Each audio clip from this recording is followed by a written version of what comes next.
Greetings to all the viewers. In continuation to the earlier session, we are discussing about the caffeine, that is the natural product called alkaloid.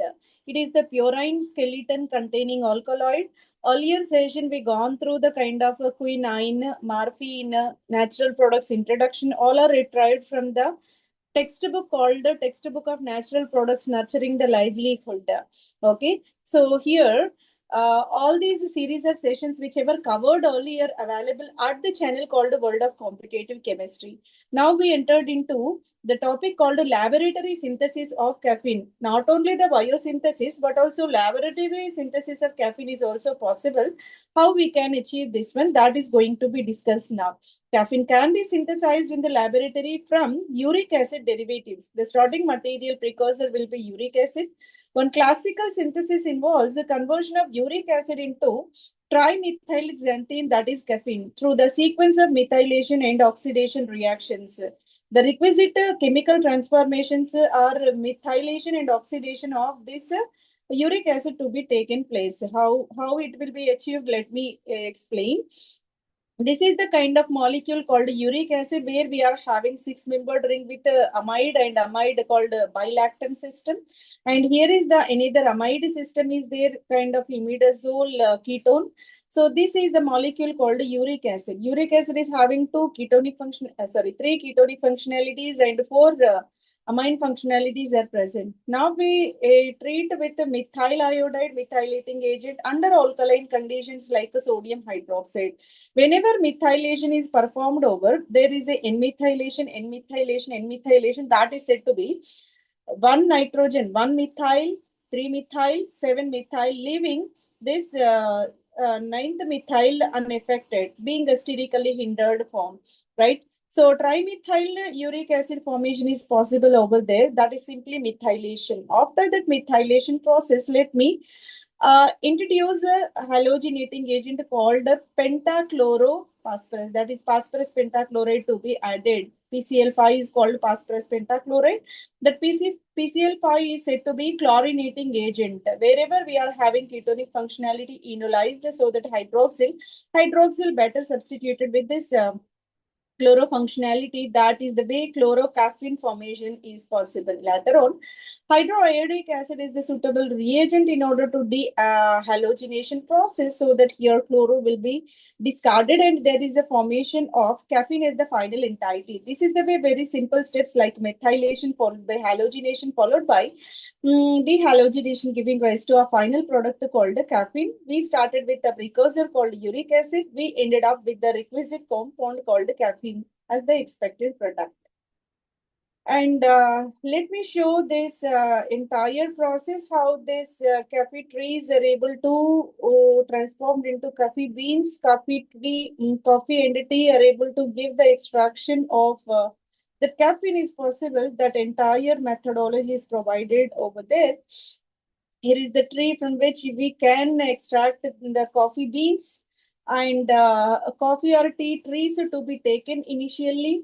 From that coffee or tea trees, we are performing multiple mechanistic reactions over there. Multiple complex mechanistic activities will be performed, so that that able to generate a kind of leaves will be collected and releases this kind of caffeine as the final product, and this further convert into xanthine, and if the degradation is taking place, so that carbon dioxide and ammonia is possible. This is complete degradation process, right? So these are the fundamental trees from which you are able to extract coffee beans and tea leaves. Either of the plant you can take into the observation, from which chemical transformations we already discussed earlier taking place, giving rise to caffeine to be converted into xanthine degraded into carbon dioxide, ammonia. These are the fundamental molecules of carbon, nitrogen, oxygen, like this. This is the way kind of complex mechanistic pathways are provided in order to extract this caffeine, right? So another approach involves the synthesis of dimethyl urea and malonic acid. Synthesis starting from dimethylurea and malonic acid. So these are the starting material from which caffeine extraction is possible. Dimethylurea is one of the ingredient you are taking. Urea is a very essential nutrient for the crop growth in the agricultural fields. That urea is dimethylated. This is one kind of starting material. Another malonic acid to be taken. Dicarboxylic acid with three carbon atoms is said to be malonic acid. Here is the nitrogen. Here is the carboxylic acid. Obviously, there will be a kind of ring condensation taking place. That is a ring annihilation process taking. Being 2:1 ratio condensation process is accomplished, so that here is the purine molecules are generated. Purine skeleton is developed within the molecule, within the reaction mixture itself. So that already we have in methyl, so that in methyl remains as such. And here is the kind of malonic acid. That malonic acid molecules are generated in between. And one more such kind of urea is there with the dimethylation, so that all the nitrogens are existing in the form of methyl. Being dimethyl diamine is there, right? So 2 moles we are taking, so that here tetramethylated product is the final one. That is the xanthine skeleton containing one. Immediately, in order to avoid the steric hindrance, being bulky groups adjacent is highly unfavorable. Immediately demethylation taking place within the reaction by the process called reduction, so that these bonded electrons will be back polarized. And these ketonic pi bond will be shifted towards the oxygen atom. This is the way reduction taking place. And reduction taking place and the retention of aromaticity within this five-membered ring is achieved. That is called a caffeine molecule. So this is the way. This is the another laboratory synthetic pathway starting with the urea. Urea is the kind of essential fertilizer in the croplands, and this is taken in the excessive ratio, like two formulations were taken, and malonic acid in the one formulation, 2:1 ratio of these components to be mixed in the molar ratio. And here is the tetramethyl xanthine formation is possible, an alkylated xanthine formation is possible. This to be carefully demethylated at the position number 9, so that reduction taking place within the molecule, giving rise to caffeine is the ultimate product. So this is another method of laboratory synthesis. However, these many pathways are available, but in general, caffeine is economically and sufficiently extracted from the coffee beans and the tea leaves only. So these are the commercial sources for the extraction of caffeine in general. Applications. After the completion of that extraction, isolation, biosynthesis, and laboratory synthesis, next part is about this caffeine will be applications. As we already aware, it is the kind of a neurostimulating agent, so that central nervous system activity will be enhanced by the consumption of these alkaloid called caffeine. Caffeine is widely used to increase the alertness, reduce the fatigue, and improve the concentration. It will induce your focusedness. You will work upon that particular thing only, though you are aware, you are in the multiple kind of environment, but your focus is purely upon the thing whatever you are doing. That is the kind of focusedness will be enhanced by the consumption of caffeine is the optimum quantity. And even your fatigue kind of things, whichever inactiveness is there, that drowsiness, everything will be totally vanished. And you will be alert, you will be more conscious, you will be more active if caffeine consumption is there in the optimum quantity. This is the most important things required for each and every human being, right? So that caffeine is a very essential ingredient for the daily routine. Most of the people will start their daily routine with the consumption of this caffeine only, right? Coffee or tea, after consuming coffee or tea only, their day will be started. This is the way caffeine is the better part of the life, right? The action of the caffeine normal, if you are taking the kind of joint bone joinings, if you are considering about. And this is a kind of neurological conditions wherever neurostimulation is possible. Normal conditions are provided over there, with the caffeine is also provided over there. So whenever caffeine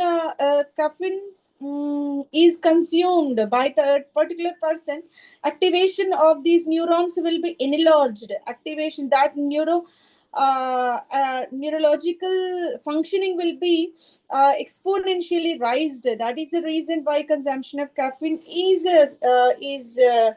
what preferred over the normal condition. This is the way neurological stimulation is possible by means of consumption of caffeine.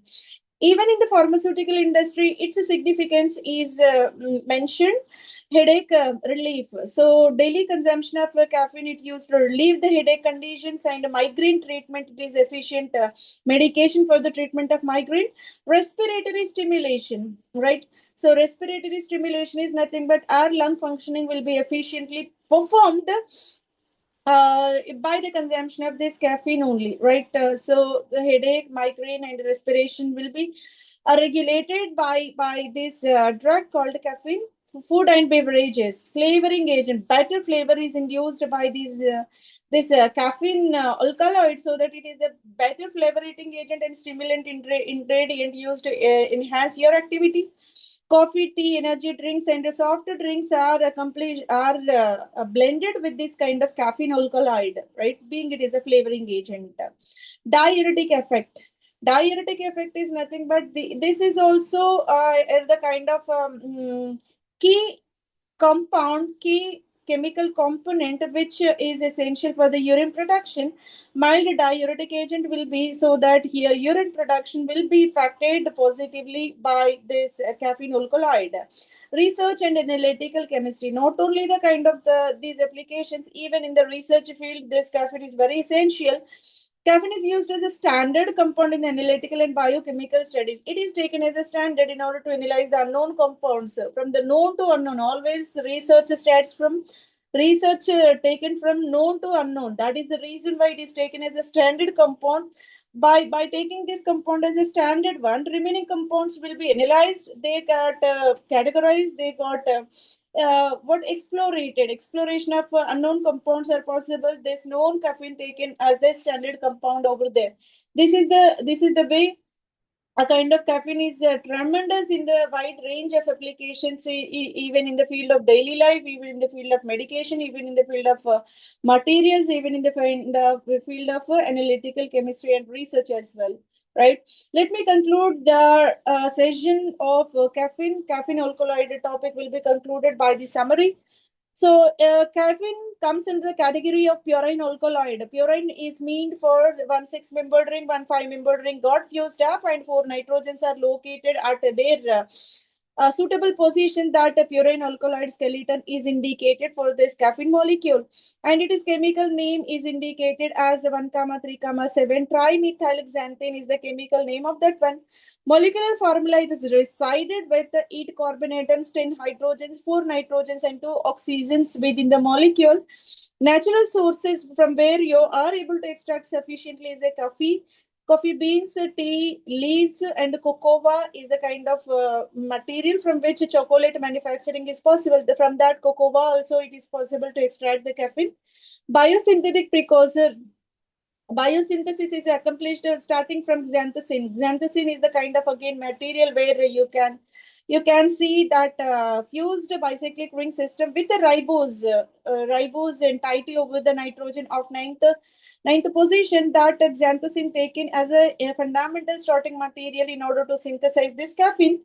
So major action is it will activate the nervous system, especially central nervous system activation is possible by the consumption of caffeine in the optimum quantity. This is the way caffeine introduction, occurrence, history, extraction, isolation process, biosynthesis, laboratory synthesis, and the possible applications got completed.